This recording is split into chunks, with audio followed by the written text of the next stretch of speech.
je vous présente Romirami. Alors, Romirami, c'est un petit jeu. Alors, j'adore la boîte. Voilà, on peut ranger les cartes, il n'y a rien qui bouge.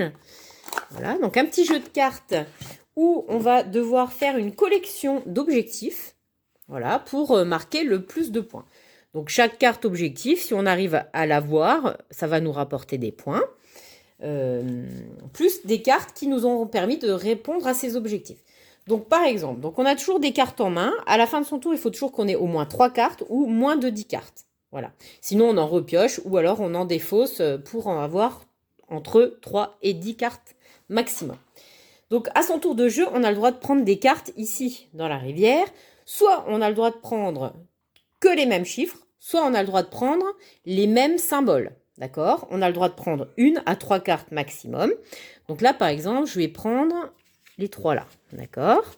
Voilà. Alors, pourquoi j'ai pris ces 3 là? Parce que j'ai repéré cette carte-là, voilà, qui me demande d'avoir 3 cartes pareilles. D'accord? Il n'y a pas de flèche dessinée dessus. 3 cartes pareilles. Donc là, j'ai les 3 as, si je veux. Et d'avoir une suite de 3 cartes. Donc là, j'ai 2, 3, 4. D'accord? Donc là, j'ai réussi à répondre à l'objectif de la carte. Sachant que c'est du cœur demandé. Donc, j'ai gagné cette carte qui me rapporte 4 points. D'accord? Oups. Que je viens mettre dans ma collection d'objectifs. Voilà, que j'aurai dans ma partie. Et les points supplémentaires des cartes. Donc là, c'était du cœur demandé. D'accord? Donc, pour réaliser l'objectif, j'ai utilisé ces cartes-là. Ça, c'est pas du cœur. Ça, c'est pas du cœur. Donc, celles-là, je les jette.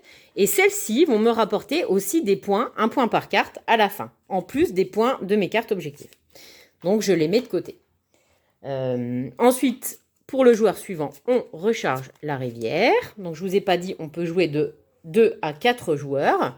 Et on remplit toujours les objectifs. Donc, on va jouer comme ça, ainsi de suite, jusqu'à ce que, en fonction du nombre de joueurs, on ait un certain nombre d'objectifs qui va nous donner la fin de la partie.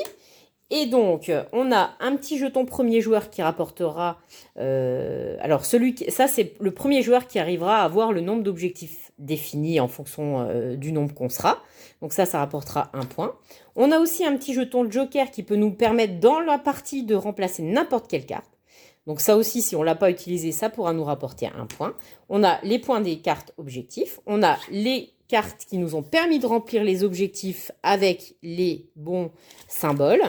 Et à la fin, on a aussi des petits jetons supplémentaires. Donc là, on regardera les cartes objectifs qu'on a remplies. Et parmi tous les joueurs, celui qui aura le plus de cerises, c'est celui qui remportera ce petit point bonus en plus. Donc là, vous voyez, j'ai pas du tout de cerises, donc ça serait pas moi. Là, ça serait celui qui a le plus de symboles, 3 cartes dans ses objectifs. Donc là, si j'avais ça, j'aurais là, là, là, là et là. Et je compare avec les autres joueurs. Si c'est moi, je gagne ça qui me rapportera 4 points supplémentaires. Même chose pour les trèfles et même chose pour les 5 cartes. Les objectifs à 5 cartes. Voilà. Donc, il y a plein de cartes objectifs différentes. On va renouveler comme ça à chaque fois les cartes qu'on peut prendre et pour être celui qui a le plus de points à la fin. Donc c'est un jeu vraiment super sympa. Enfin moi je trouve qu'il est coloré, il est simple, il est intéressant, c'est du beau matériel et moi je l'aime beaucoup beaucoup.